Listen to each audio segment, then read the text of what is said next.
OPSGEAR.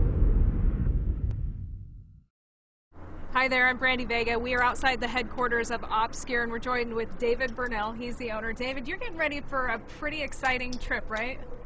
Yes, I am. I'm going to go down to Las Vegas to the counterterrorism school that is run by the Israelis. Tell us a little bit about this course. I've been reading online and it's pretty intense.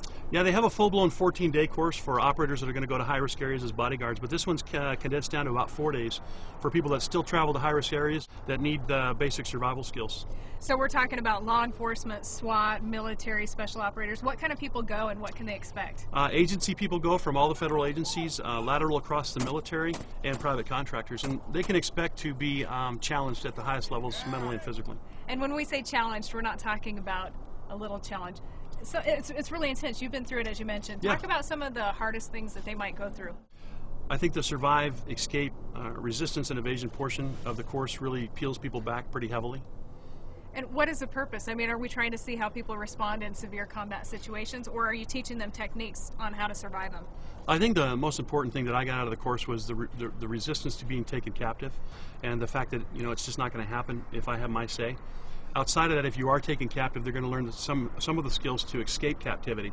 Then they're going to get a lot of shooting, a lot of live fire, moving and shooting, communicating, collapsing drills, casualty evacuation, hand-to-hand combat, as well as dealing with explosive devices, both manipulating them as you find them and how to build them. So you went as a student, now you're going back as an instructor. What's going to be the biggest difference? The big he laughs. He knows what you're in for. The biggest difference for me is I get to sit on the outside and really help the other folks acquire the skills. But more importantly, I think I get to observe a lot more than I got to last time. Last time you're right in the middle of the fire. You're kind of taking it 5 minutes, an hour at a time. And you know, now I get to sit on the outside and help them. And I think the attitudes you'll find in these people there that are teaching, they're all very, very humble and good people. They're not trying to destroy anybody. The reason they do it is actually to try to help them survive conflict. So while there's some enjoyment in seeing them progress in any courses we ever teach, this course will take them to the edge physically and mentally. And then when they're done, I believe confidence levels will be way higher than they were before they showed up.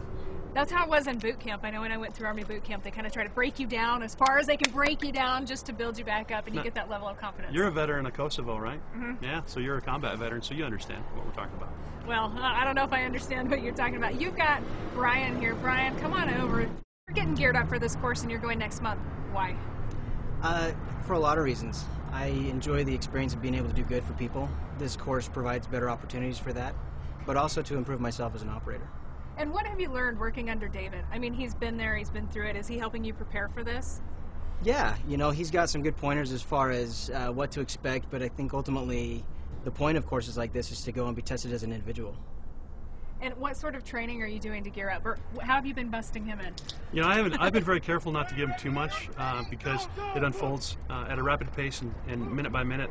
But he's been working real hard on his cardio, his fitness levels, and his mental flexibility. We've been giving him some mental flexibility exercises here, such as we'll have him do a casualty evacuation with strong communication and stress on top of him, and he has to perform all the medical procedures while that's happening. That's just one drill out of hundreds he's going to do when he goes to the course. You excited? Nervous?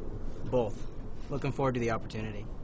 I think the experience of being able to challenge yourself mentally and physically is unique, especially in a course like this. And you're taking off this week. You'll be there for 4 days, real intense training. Yeah, 4 days non-stop, long days. Going to be good times. And we'll give you a full report on that on our website, OPSGEAR.com. You can follow his journey. He'll be keeping us posted, and we'll be sure to have pictures on that. So take care. Have fun. Thank you. Thank you. Good luck, buddy. Thank you.